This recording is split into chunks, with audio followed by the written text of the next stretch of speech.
Hi hello welcome आहे तुमचं life of Aarvi Savi mamma या चॅनलवरती. तर कसे आहात सर्व? मजेत ना? आय होप तुम्ही सगळे मजेतच असणार. तर आज बघा माझ्या मुलीचा 5 मंथचा बड्डे सेलिब्रेशन होतं आणि आम्ही असं काही साधं असं डेकोरेशन केलं होतं तिच्या बड्डेसाठी. 5व्या महिन्याचा बड्डे होता.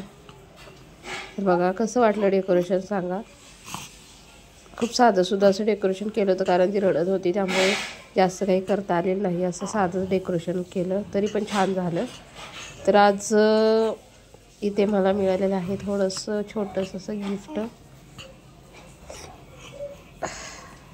तर मला मिस्टरांनी आणलेलं आहे फोन. खूप भारी वाटलं त्याने गिफ्ट आणलेलं पाहून. तर बघा V60 विवोचा मला मोबाईल आणला होता त्यांनी. मी त्याचं अनबॉक्सिंग करताना व्हिडिओ केला होता, म्हटलं तुमच्याबरोबर शेअर करावा. बघा कसा वाटला फोन नक्की सांगा मला. तरी खूप छान असं म्हणजे हा मोबाईल आहे दिसायला पण, आणि त्याची क्लिअरिटी पण खूप छान आहे, बघू शकता तुम्ही. तर ही झाली संध्याकाळची गोष्ट. आणि आता सकाळी आम्ही असा काही प्लॅन केला होता इडली डोशाचा. बघा इथं सांबार बनवायला चालू आहे आणि इथे चहा पण उकळतोय, कारण सकाळ असल्यामुळे चहा पिल्याशिवाय आपल्या दिवसाची सुरुवात होऊ शकत नाही. त्यामुळे थोडासा चहा तर घ्यावाच लागतो, त्याशिवाय आळसच जात नाही आपला. तर इथं आम्ही बघा इडली डोशाचं पीठ तयार करून घेतलं होतं. संध्याकाळीच भिजू घातलं होतं आणि सकाळी मग असं छान असं पीठ आपल्याला तयार होतं फुलून.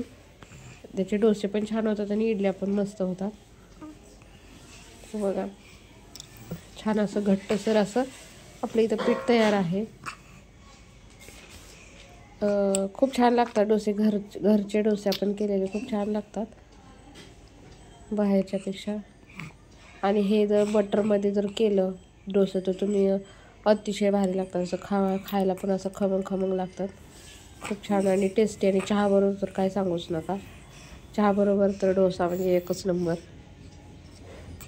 चहाबरोबर म्हणजे चहात बुडवून नाही, एक डोशाचा घास घ्यायचा आणि एक चहाचा घोट घ्यायचा आणि तसं खायचं. खूप भारी लागतं.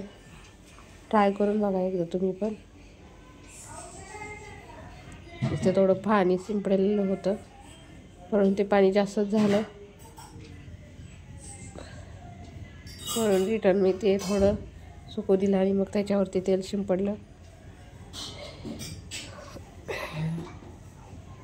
मग आपला डोसा तयार केला. आणखी थोडासा तवा तापलेला नव्हता. आणि हा बघा असा काही डोसा आम्ही तयार केला. खूप छान असा हा डोसा झाला होता. लय भारी लागतो खायला पण. बाहेर बघायला गेलं तर खूप महाग आहे डोसा, त्यामुळे आपल्या घरी बनवलेलं बरं. कधी पण उत्तम. आणि हा काही असा डोसा तयार झाला होता. तर बघा मी इथे चहा आणि डोसा पण घेतलेला आहे. खायला खूप भारी वाटतं. आणि कसा वाटला व्हिडिओ कमेंटमध्ये नक्की सांगा. बाय.